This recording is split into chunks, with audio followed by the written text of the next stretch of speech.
خبره درته کوم چې ستاسو خیال دی په لاره کې مې یو خر ولیده زه یم چې خر راولم او هغه حلالو او د هغې غوښه خرڅ شو که ته څه وې یاره سړیه خبره دې عجیبه شانده نو خو دا ده چې پیسې هم در سره نشته او په حساب غوښه هم نه درکوي نو بله لاره هم در سره نشته او دغسې دواړه ښځه خاوند د خر په غوښه خرڅولو اتفاق وکړي او دغسې په نیمه شپه باندې جمیل د خر دپاره په کلي کې په کوڅو کې ګرځي او لږ ساعت پس د جمیل نظر په یو خر باندې پروزي چې د یو کور مخې ته ولاړ وي او دې نه پس جمیل هغه خر د ځان سره کور ته بوزي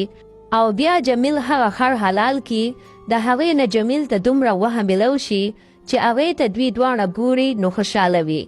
یا ښځې وګوره که نه څومره غوښه ده دا غوښه خو زمونږ کورلی سورجي کېږي او دا مله ته پورې میلاو شوه اوس به هم سمې مزې وي مزې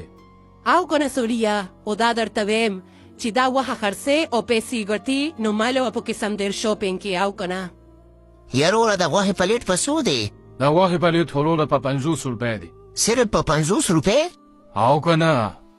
دا والې داسې تسکونه غوښه ده چې یو ځل وخوري بیا به بار بار راځي او دغسې جمیل د غوښې پلیټ په 50 روپۍ کې چې د هغې د وجې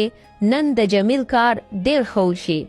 خو بل طرف ته د خر مالک چې د هغه نوم کریم وي چې سهار راپاسي او خر نه وي نو پریشانه شي وای زما به خر څه شو زما خر چا بوته پیغام مې دې ځای کې تړلو زما په خیر چې پلې به شنولي یو چاته به تلي او دې نه پس کریم په کلي کې کوڅه په کوڅه وګرځي کله د یو نه او کله بل نه تپوس کوي خو د کریم خر پیدا نشي او بل طرف ته سردار قصاب هم دا سوچ کوي چې جمیل زما نه غوښه نه ده وړې نو آخر هغه د کوم ځای نه په اوتل کې غوښه خرڅوي دا وګوره که نه ښځې څومره پیسې دي دا مې نن ټولې ګټلې دي بس غوښه پرې ده او ټوله ګټه ده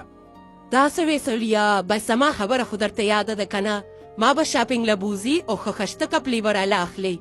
صحیح